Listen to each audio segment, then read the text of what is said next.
Hi everyone, আমি ত্রিনা। আজ রবিবার, হাঁসখালি ছেড়ে যাওয়ার আগের দিন। আর এটা হচ্ছে আমাদের হাঁসখালির ভাড়া বাড়ি।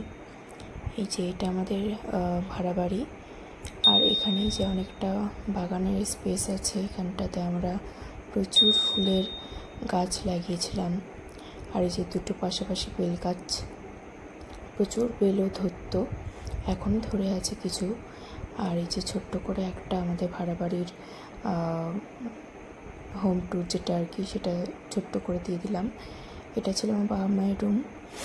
আর এই পাশে কিচেন, এই যে সোজা যেটা। আর এটা হচ্ছে আমার রুম। এই যে সমস্ত কিছু খোলা হয়ে গেছে, সমস্ত কিছু প্রায় প্যাকড। তোমরা দেখতেই পাচ্ছ যে রুমগুলো যে খুব বড় ছিল তা কিন্তু না। তো বেশ কষ্ট করে আর কি ছিলাম, বাট খুব যে বেশি প্রবলেম হয়েছে তাও না। এই যে রান্নাঘরটা বেশ খানিকটা বড় ছিল এমনি রুমগুলোর তুলনায়। তো রান্নাঘরের জন্য রুমটা ঠিকই আছে। আর এটা হচ্ছে আমাদের উপরে যাওয়ার সিঁড়ি, যে সিঁড়ির তলাতেও প্রচুর জিনিস আর কি রেখেছিলাম। তারপরে এই যে এটা হচ্ছে আমাদের বাইরের গেট। আমাদের প্যাকিং ডান।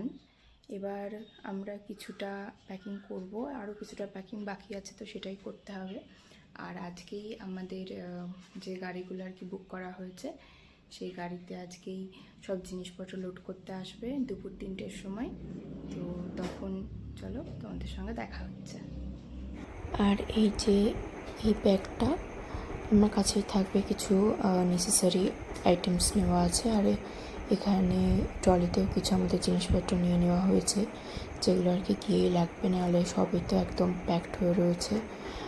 কোনটা কোথায় নিয়েছি এখনই ভুলে গেছি, জানি না পরে কী হবে। মানে খুবই বাজে অবস্থা। এই শিফটিংয়ের ব্যাপারটা যাদের লাইফে আছে তারা জানে যে কতটা মানে বাজে ব্যাপার। এই যে লোকজন সব চলে এসছে, সব জিনিসগুলো বাইরে বের করা হচ্ছে, তারপরে গাড়িতে এক এক করে সাজিয়ে লোড করা হবে। তো যেটা বলছিলাম যে এই জিনিসগুলো কিন্তু খুবই মানে পরিশ্রমের। আমি তো চাই যে কারোর লাইফে যেন এই শিফটিংয়ের এই ঝামেলাগুলো না থাকে।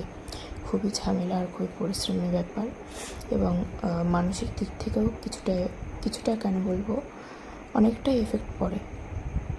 আর এটা হচ্ছে আমাদের বাড়ির ছাদ।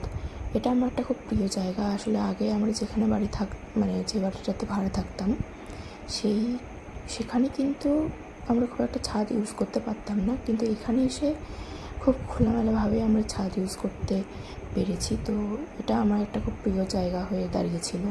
যখনই মন খারাপ করতো তখন আমি একটুখানি ছাদে চলে আসতাম, বেশ ভালো লাগতো। তো এটা হচ্ছে ছাদ। আর চলো এবার তোমাদের গাড়ির কাছে নিয়ে যাই যে কেমন করে সমস্ত কিছু লোড হচ্ছে। এই যে একটা গাড়ি অলরেডি হয়ে গেছে, আরেকটা গাড়ি এখনও কিন্তু লোড হওয়া বাকি আছে। আজ এই পর্যন্তই, দেখা হচ্ছে পরে একটা ভিডিওতে। ততক্ষণ পর্যন্ত সবাই সুস্থ থেকো, ভালো থেকো, টাটা।